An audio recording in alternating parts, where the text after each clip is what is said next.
Boa noite, irmãos, tudo bem? Que bom nós estarmos juntos nessa noite de domingo, né? Já segunda-feira, e nós louvamos o nome do Senhor por tudo que Ele tem feito na nossa vida.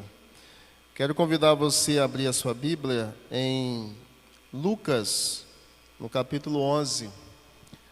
Lembrando que nós ainda ficaremos até a terça-feira realizando os atendimentos. Graças a Deus e a nossa gratidão a alguns que já passaram pela consulta. Creio que vai ser de grande valia para todos os que já passaram. E nós teremos aí a oportunidade de ajudar outros que também desejarem fazer. A Liana, ela está com a lista. Aqueles que desejarem passar pela consulta, procurem. Nós ainda temos alguns horários para amanhã, poucos, e na terça-feira também, tá bom? Nós vamos ler aqui um texto da palavra do Senhor que diz para nós assim, verso 1 do capítulo 11, versículo 1 do capítulo 11. De uma feita estava Jesus orando em certo lugar, quando terminou, um dos seus discípulos lhe pediu: Senhor, ensina-nos a orar, como também João ensinou aos seus discípulos. Todos os pedidos que nós fazemos ao Senhor, a gente é respondido conforme aquilo que nós pedimos? Sim ou não? Não. Quantos aqui já clamaram a Deus pela cura de alguém e esse alguém não sobreviveu? É muito doído, né? Você orar com toda certeza que Deus vai fazer um milagre de cura, né? Que é o que nós desejamos. E esse milagre não acontece. Estávamos na Semana Santa deste ano, mês de abril, numa cidade lá do Pará, realizando a semana de oração, quando na sexta noite chegou um pedido de oração por alguém que estava à beira da morte. E aí nós oramos porque ele estaria em cirurgia, exatamente na sexta noite, convidei a igreja, nós oramos todos ali. E aí, irmãos, estava muito convicto de que Deus ia fazer um milagre usando os médicos, enfermeiros, profissionais ali que estavam operando aquele rapaz. E quando terminou o culto, chegou um rapaz e falou: pastor, nós infelizmente oramos, mas o rapaz não resistiu, morreu.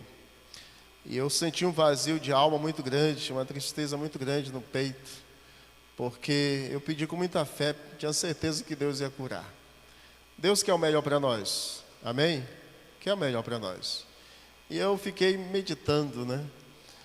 Só que no sábado, quando eu estava pregando na igreja, algumas pessoas estavam velando essa pessoa lá. E eu pude compreender melhor ainda que Deus, ele usa até mesmo, ou permite, né? Até mesmo a morte para salvar o ser humano. Este rapaz não era da igreja, era amigo da igreja e tinha também o conhecimento de Deus. E ele foi em sã consciência ainda de um lugar para o outro, em hospital. E eu creio muito que Deus permite tudo para a salvação do ser humano. E até mesmo aqueles que estão envolvidos também. Não somente de quem morreu, mas de quem está envolvido numa tragédia também chamada morte. Os discípulos, diz a Bíblia, que um deles perguntou ao Senhor, ou pediu, né? Senhor, nos ensina a orar. E aí diz a Bíblia que Jesus então ensinou o Pai Nosso. Quando você vai para o livro de Tiago, no capítulo 4, versículo 3, você vai ver que Paulo chega a dizer para nós lá, que nós, na verdade Tiago 4, né? Diz, versículo 3, que nós não pedimos direito, nós pedimos muitas das vezes mal.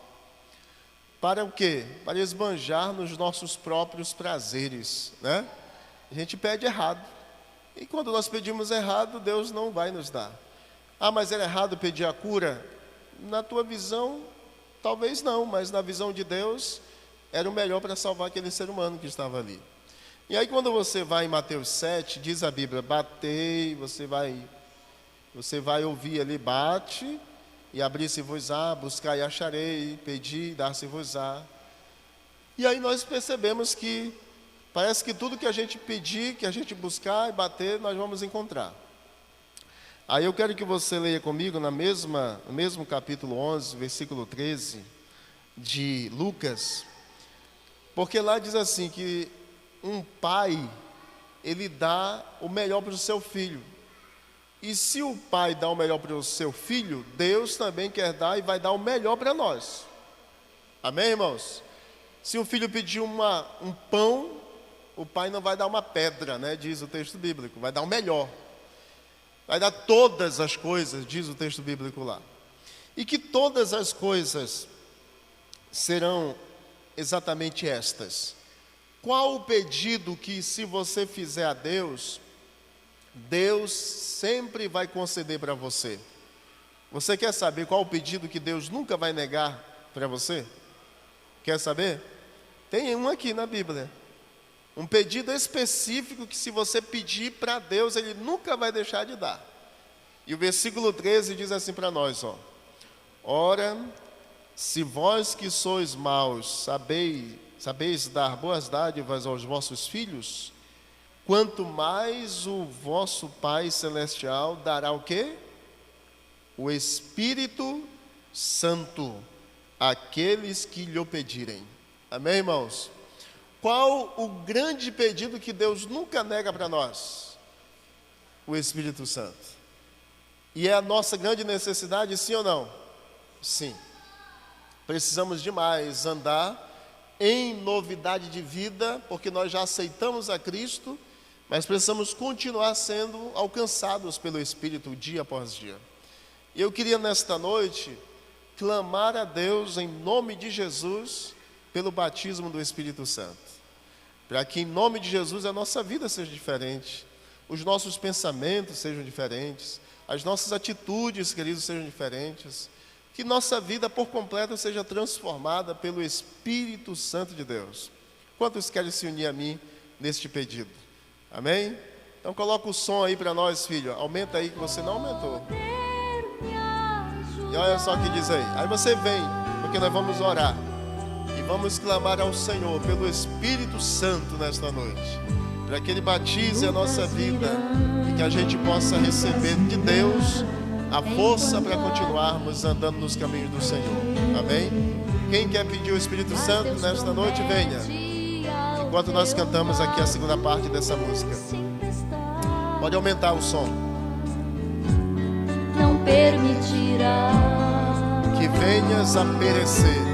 Que venhas perecer. Pode vir, porque esse é o maior pedido que devemos fazer. Pois já proveu de um jeito todo especial. Isso, irmã Catarina. Meu Deus tem um jeito especial do impossível fazer.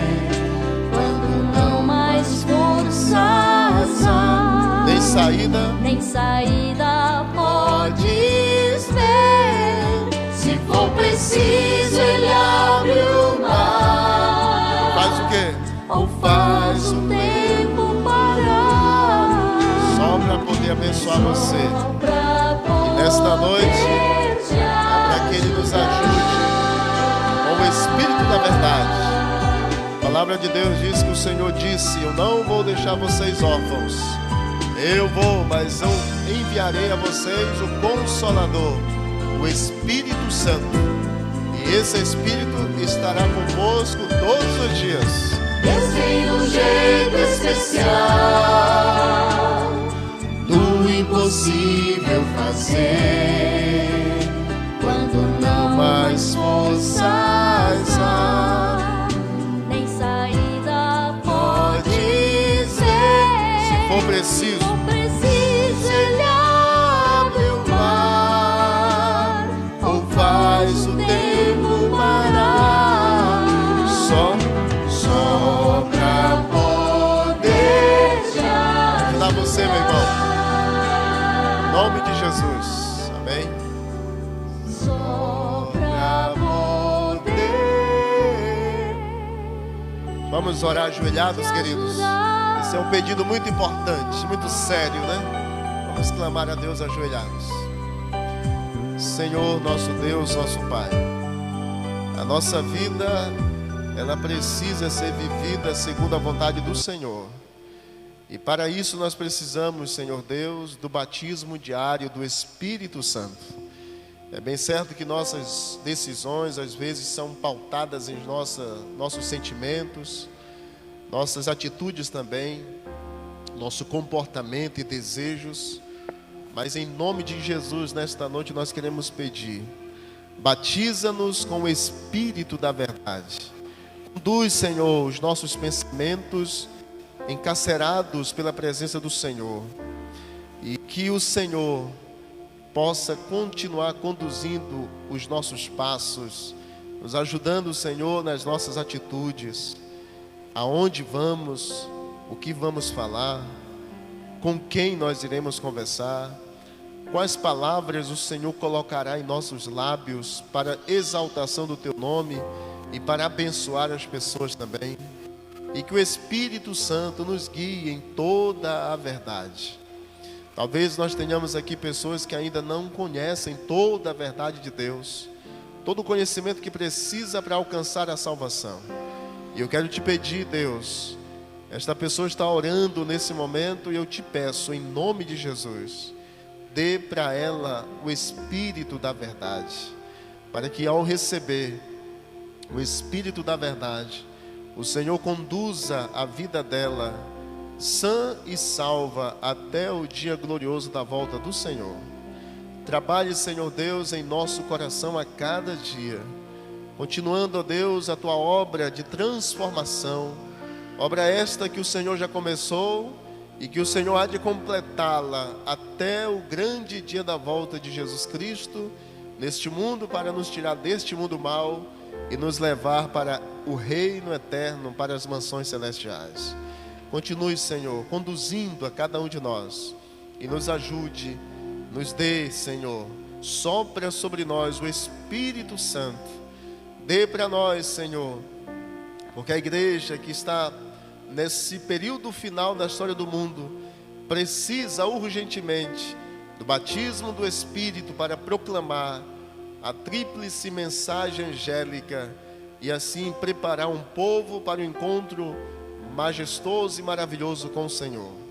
Nos dê, ó Deus, esta bênção, porque sabemos que esta bênção é o grande desejo de Deus para nós.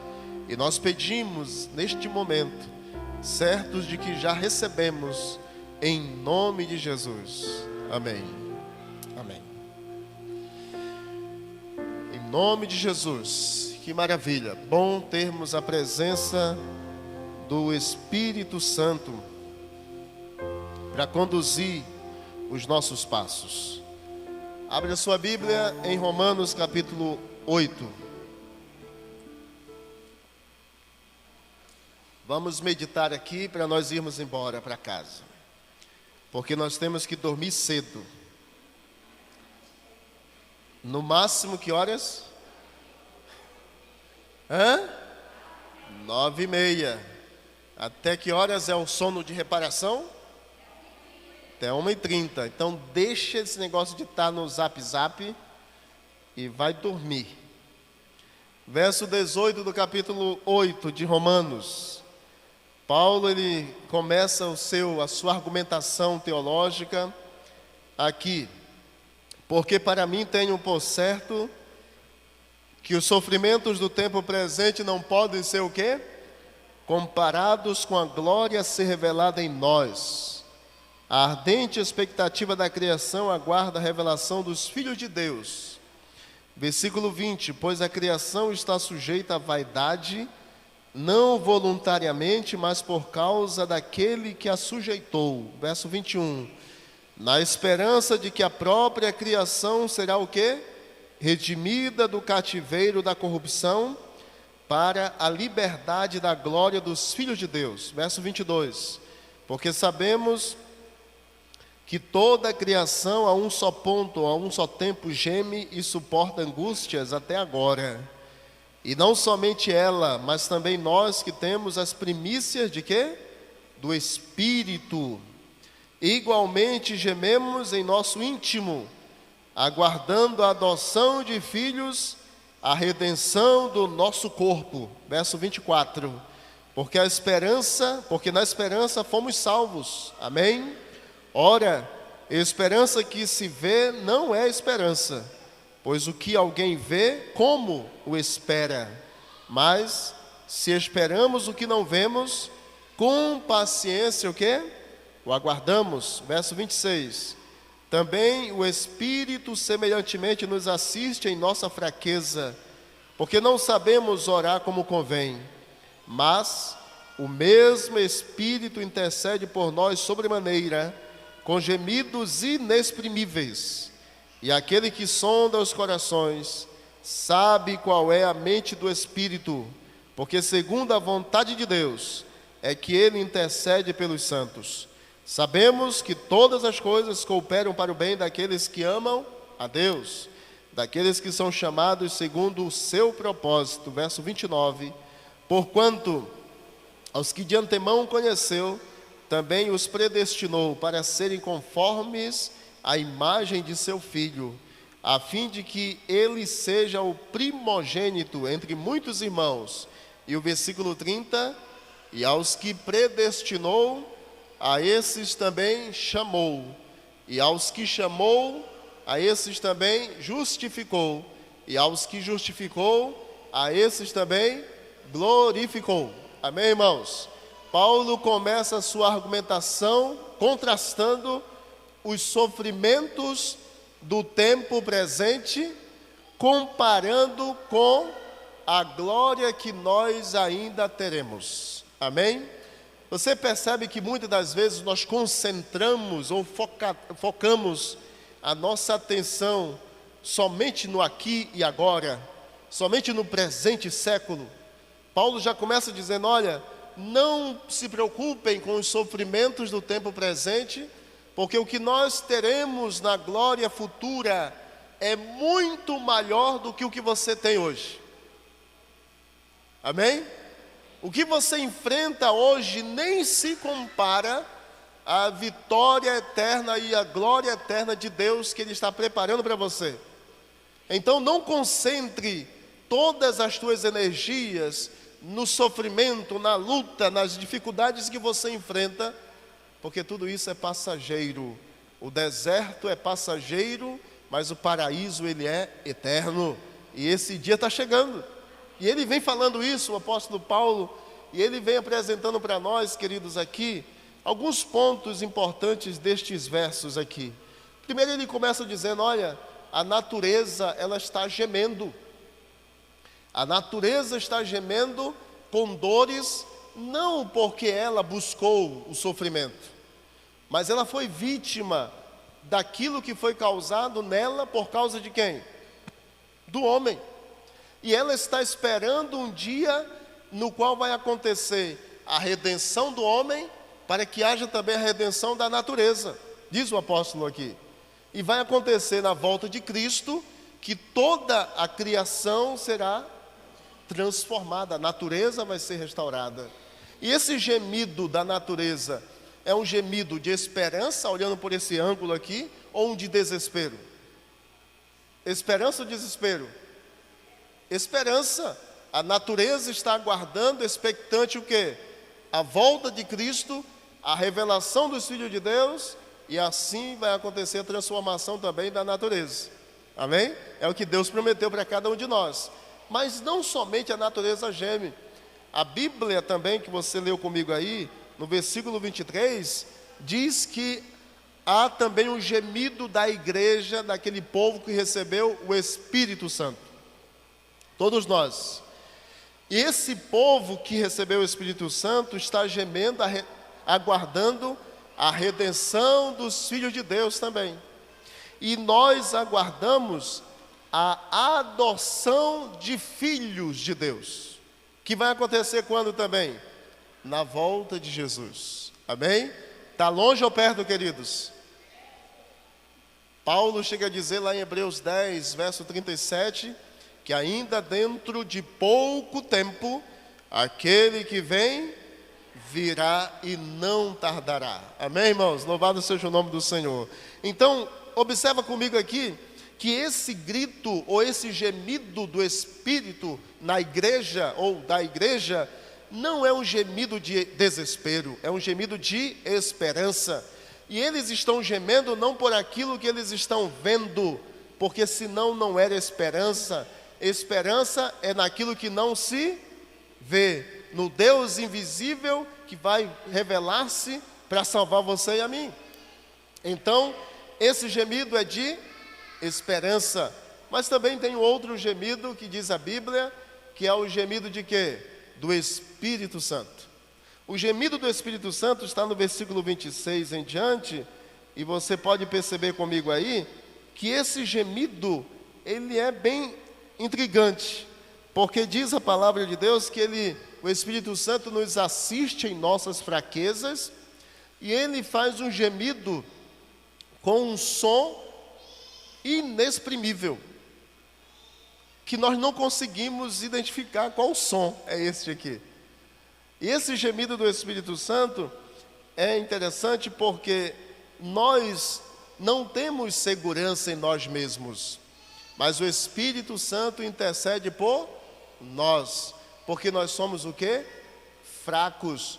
Nós temos as nossas fraquezas, e o gemido do Espírito também é de esperança. E as nossas fraquezas, quais são elas? Quais são as fraquezas que nós temos? Vamos lá, ver se eu consigo passar aqui. Está passando não? Me ajuda aí. Quais são os gemidos que nós temos? Olha só, ou quais são as fraquezas que nós temos? Nós temos fraquezas físicas, sim ou não? Sim. Nós consultamos, por exemplo, hoje ali o Lemuel, consultamos aí o Levi, não é Levi? Lemuel, Levi e eu não vou lembrar. Miriam. Consultamos os 3 pequenos. São muito frágeis. E quando nós consultamos também pessoas de maior idade, já cabelinho branco, e às vezes até sem cabelo assim igual eu, já, né? Você percebe que eles nascem, ou nós nascemos frágeis, ficamos um pouquinho forte, mas com qualquer cuidado, porque senão pode cair e quebrar também, né? Somos frágeis fisicamente, e quando chegamos a uma certa idade, a gente tem que ter todo o cuidado para não cair mesmo, porque senão se quebra, né? Algumas fragilidade física. Então nós temos fragilidade física, nós temos também fragilidades emocionais, como nós vimos ontem, aqui sendo apresentado no Quebrando o Silêncio. Nós temos também fragilidades morais, nós temos fragilidades, me ajuda aí, nós temos mais fragilidades espirituais. Por que as fragilidades espirituais? Paulo chega a dizer assim: o bem que eu sei que devo fazer, eu me esforço, mas esse eu... Ou você é diferente de Paulo, você acorda e diz assim: oh Deus, hoje eu vou me esforçar para pecar. É assim que você faz? Não precisa se esforçar não, irmão. Não precisa. Nós temos aqui nos esforçar para o quê? Para não pecar. A nossa tendência natural pecaminosa é cairmos nas tentações e pecarmos. Mas temos essas fraquezas. Aí o Espírito Santo vem e diz assim: filho, na tua fraqueza eu posso fazer você o quê? Forte. Amém? E Ele assiste não olhando, mas Ele assiste dando assistência para você, para que você seja melhor pelo poder de Deus. Amém? Então isso é o que Deus faz. Ele intercede por você, Ele assiste você, Ele ajuda você em todas as tuas fraquezas. Pode ir passando para mim aí, por gentileza. E um outro verso aqui, o verso 28 do capítulo 8, que você conhece e eu também. Esse verso diz que sabemos que todas as coisas cooperam para o bem daqueles que amam a Deus, daqueles que são chamados segundo o propósito de Deus. Agora nós precisamos entender aqui um detalhe, queridos. Nem tudo o que acontece em nossa vida são coisas boas. Concorda comigo? Nem tudo. Outra coisa aqui: todas as coisas não cooperam para o bem de todos. Cooperam para o bem de quem?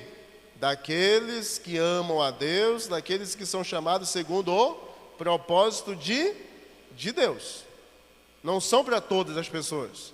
É para aquele que faz a vontade de Deus, que ama a Deus. Deus pode transformar uma tragédia em uma grande bênção para salvar cada um de nós? Pode. Então Deus pode reverter as situações, porque a grande intenção de Deus é o que, queridos? A tua e a minha salvação. O grande propósito de Deus é salvar você. E se precisar for quebrar, Ele vai quebrar para te salvar. Esmagar, Ele vai esmagar um pouco para que você possa ser moldado à imagem de Deus. Até porque o grande desejo de Deus, o bem que Deus quer fazer em nós, está no verso 29. E o verso 29 do capítulo 8 diz assim, ó: porquanto aos que de antemão conheceu, também os predestinou para serem o quê? Conformes à imagem de Jesus. O grande desejo de Deus, sabe o que é? Moldar em você a imagem, sabe de quem? De Jesus. Amém? Por que você passa pelo que passa? Por que você enfrenta a luta que enfrenta? Porque Deus está fazendo, sabe o que? Moldando, esculpindo, burilando a imagem de Jesus em quem?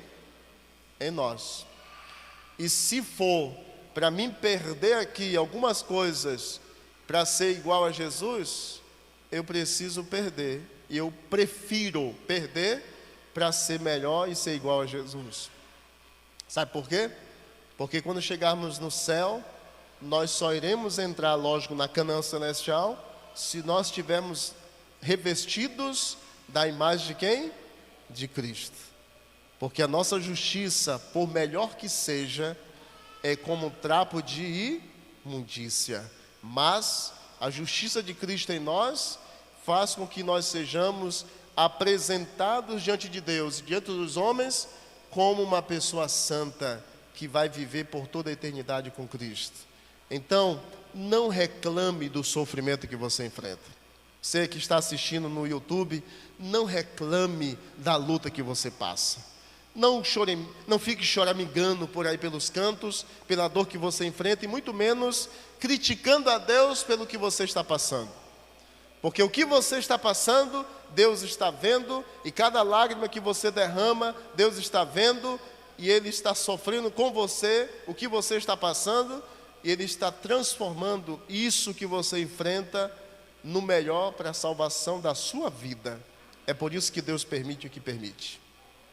Porque o propósito de Deus é o quê? Salvar. Pode aumentar o som bem baixinho para mim, por gentileza. Então, queridos, Deus quer nos transformar. Deus quer nos salvar. E aí Ele justificou a todos nós. Ele está santificando a cada um de nós. E o verso 30 diz que o Senhor vai fazer uma grande obra na nossa vida no dia da sua volta. Sabe qual é? A obra da glorificação. O teu corpo que é mortal vai ser revestido da imortalidade. O teu corpo corrupto vai ser revestido da incorruptibilidade. Mas quando? Quando Jesus voltar. Mas um detalhe do verso 30 é que esse glorificação aí está no tempo passado, no verso 30. Sabe por quê? Porque antes do Senhor realizar a glorificação completa na sua volta em você e em mim, Ele está no seu coração glorificando você, porque no coração de Deus você já foi alcançado para a salvação. No coração de Deus você não está perdido. É por isso que Ele já glorificou você para a salvação. Você já é salvo em Cristo. O único que pode fazer com que você se perca é você mesmo. No coração de Deus você já foi glorificado. Agora é lógico que perfeitamente na idealização divina de transformação do corpo mortal em imortal, esse dia vai chegar na sua volta. Mas Ele já glorificou você, porque Ele já salvou você em tudo que Ele fez na cruz e o que Ele está fazendo hoje para alcançar você também.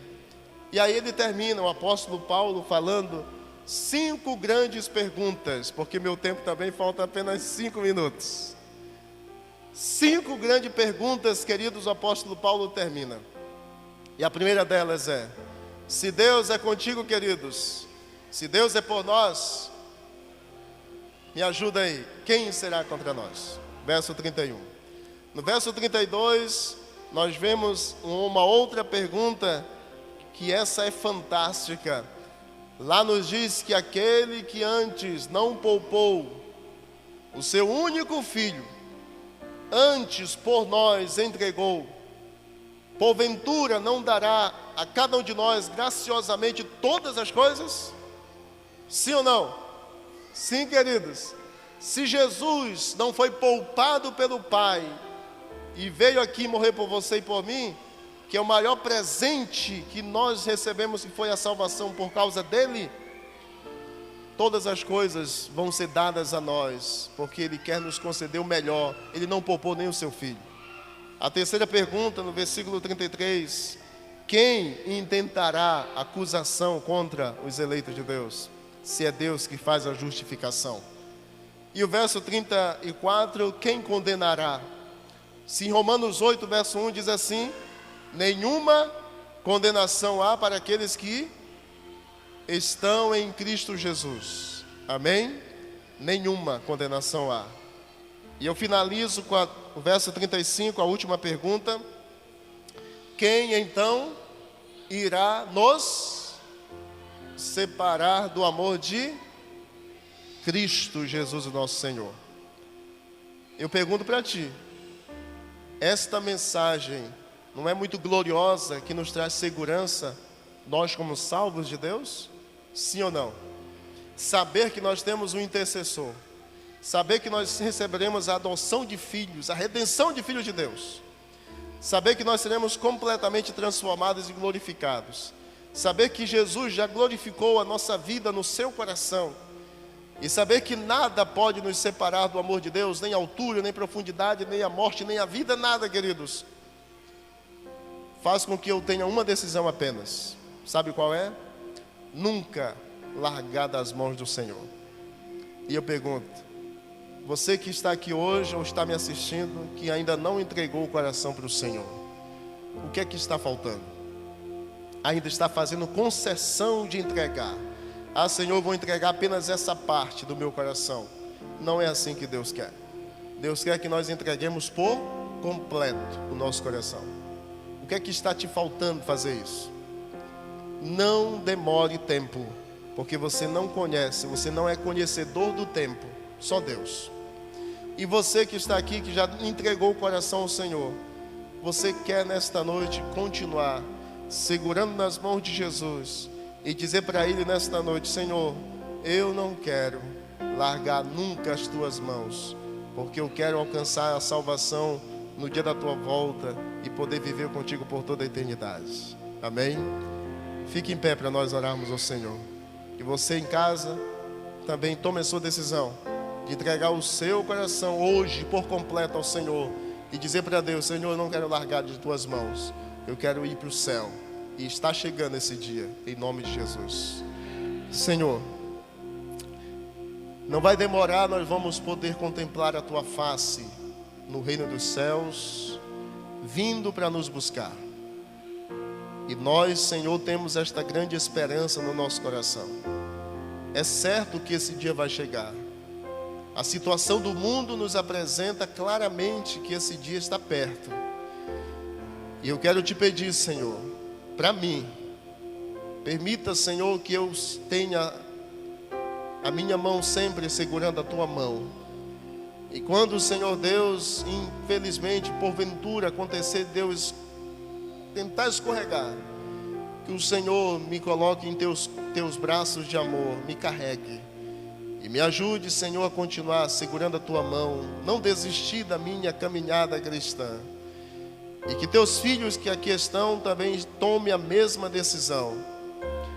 Que se porventura caírem, não se considerem o pior ao ponto de negligenciarem a salvação, mas que possam olhar para Cristo, o autor e consumador da sua fé, e que possam segurar as mãos de Jesus, que sempre está erguida ao nosso alcance, e que ao segurarmos a tua mão, Senhor, o Senhor nos erga e nos leve prontos para o reino dos céus. Abençoa esta igreja que nos recebeu com tanto carinho, Senhor. Continue cuidando de cada um de nós, todas as famílias aqui representadas, os teus filhos que estão assistindo também pela internet, que todos sejam abençoados por ti e tome a decisão de segurar em tuas mãos. Muito obrigado pelo grande amor do Senhor para com cada um de nós, e continue conosco, é o que nós te pedimos e agradecemos, em nome de Jesus, amém, amém. Podeis assentar, muito obrigado, irmãos, que Deus abençoe.